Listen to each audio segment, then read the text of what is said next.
escolar. El acoso escolar es un asunto que realmente nos conmueve periódicamente con noticias trágicas. Pero más allá de los casos puntuales, ¿sabe? Un estudio reciente confirma que aproximadamente uno de cada cuatro alumnos, es decir, un 25% de los estudiantes, afirma haber sido objeto de conductas de acoso escolar de manera permanente o de manera diaria. Por tanto, es un problema que afecta de una manera muy clara a un porcentaje muy importante de la población estudiantil y que en muchos casos es un problema que subyace escondido y por tanto es importante atacar este problema y es importante encontrar vías de reflexión y encontrar vías de resolución, obviamente. Os proponemos hoy en esta pequeña microcharla tres cuentos, más que cuentos son pequeñas novelas, las hemos preparado a partir de los 8-9 años, que es en el momento en que estas conductas de acoso escolar se hacen más evidentes, y son tres novelas con enfoques distintos, pero todas versan sobre el problema del acoso escolar.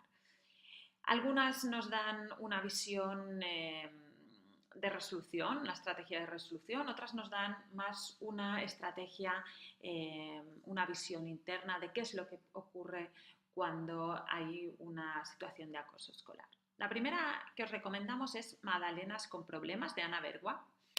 Esta es una pequeña novela sobre un chico que se llama Pablo, es un chico normal y corriente, pero sufre acoso escolar y no sabe cómo afrontarlo.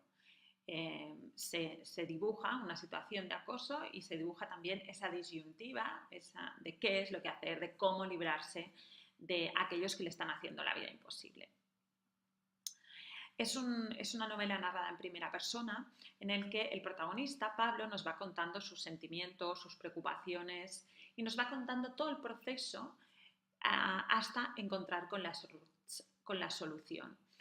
Esta es una narración, yo creo que nos ofrece dos puntos de vista interesantes. El primero de ellos es la necesidad de confiar en los adultos del entorno, ya sea la familia, ya sean los profesores, como una herramienta clave para solucionar este conflicto, en primer lugar.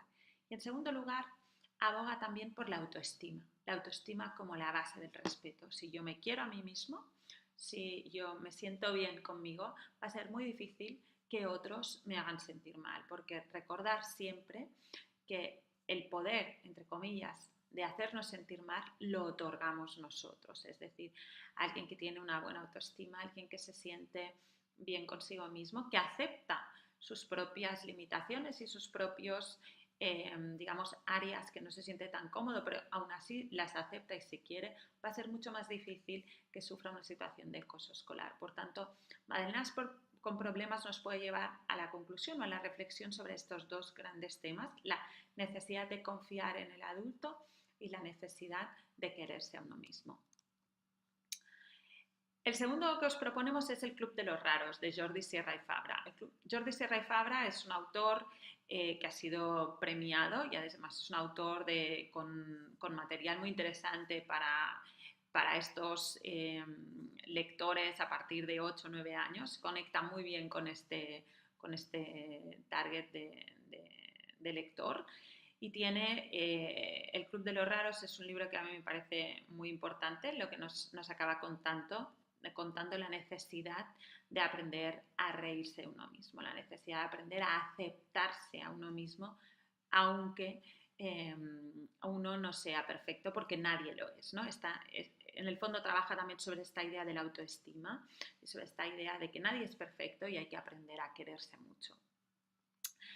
En El Club de los Raros lo normal es ser raro, por tanto todos lo somos, todos tenemos pequeñas excentricidades. En este caso, el libro nos habla de Hugo, que es un tartamudo, de Bernardo, que es disléxico, etc.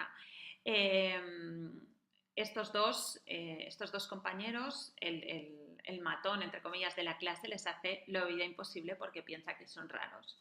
Por esto, estos dos amigos deciden fundar el Club de los Raros, donde sentirse menos solos porque se sienten más acompañados y también más seguros. ¿Qué sorpresa se van a llevar cuando descubran que no son los únicos que quieren formar parte del club de los raros? Porque lo normal, de nuevo, es ser raro. Porque todos lo somos, porque todos tenemos muchas cosas que no nos gustan y muchas excentricidades. Y por tanto, si aprendemos a reírnos, si aprendemos a aceptarlas, tendremos un paso ganado. Y por tanto va a ser mucho más difícil que alguien se meta con nosotros. El tercer libro, y además muy, muy de moda ahora, que os proponemos, y no porque esté de moda creo que hay que dejar de hablar de él, es Wonder, la lección de August, de R.J. Palacio. Creo que este es un libro que todos deberíamos leer, adultos y niños. Es, aparte de que está maravillosamente escrito, ofrece una lección impresionante sobre diversidad, sobre aceptarse a uno mismo, sobre aprender a levantarse cuando no algo va bien, a sonreír a los días grises y a aprender a confiar en los demás y más allá de las apariencias. No os voy a contar la historia de Wonder porque seguro que habéis oído hablar de ellos. Hay una película ahora también, no la he visto, no os puedo decir qué, pero me parece que también está muy bien. Pero aún así, aunque hayáis visto la película, os recomiendo mucho leer Wonder y sobre todo trabajarlo con los niños. Estas son las tres propuestas de materiales de reflexión, cuentos o pequeñas novelas que os propongo en relación al acoso escolar. Y por último me gustaría hacer una última reflexión en relación a la resolución de los problemas. Hay distintos programas que trabajan en el aula sobre el acoso escolar. Todas estas propuestas, que no vamos a hablar ahora de ellas, pero todas estas propuestas versan o proponen su respuesta sobre tres grandes ideas fuerza, que creo que independientemente del programa que usemos o si no usamos un programa, pero sí que es importante tener en cuenta. La primera de ellas es que para solucionar un problema de acoso escolar, evidentemente, primero hay que identificar el problema. Y además hay que identificarlo de manera particular y hay que ser capaces de expresar este problema y tener muy claro cuál es el marco de este problema. En segundo lugar, las soluciones a este problema tienen que estar definidas por los propios estudiantes. Es decir, no van a servir imposiciones, no van a servir propuestas que vengan de fuera. Tenemos que construir con ellos la resolución de este problema. Este problema es un problema interno al grupo y es un problema que el grupo tiene que aprender a solucionar. Y por tanto, nuestro papel en este espacio es en este ecosistema es generar estrategias, generar espacios de diálogo, generar espacios de mediación para conseguir que los propios implicados en este problema generen una solución. Y en tercer lugar, la voz colectiva.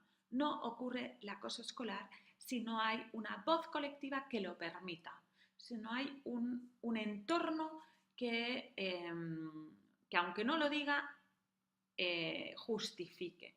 Por tanto, es importante entender que toda la comunidad está involucrada en los problemas de acoso escolar. El que acosa y el que calla. Y por tanto,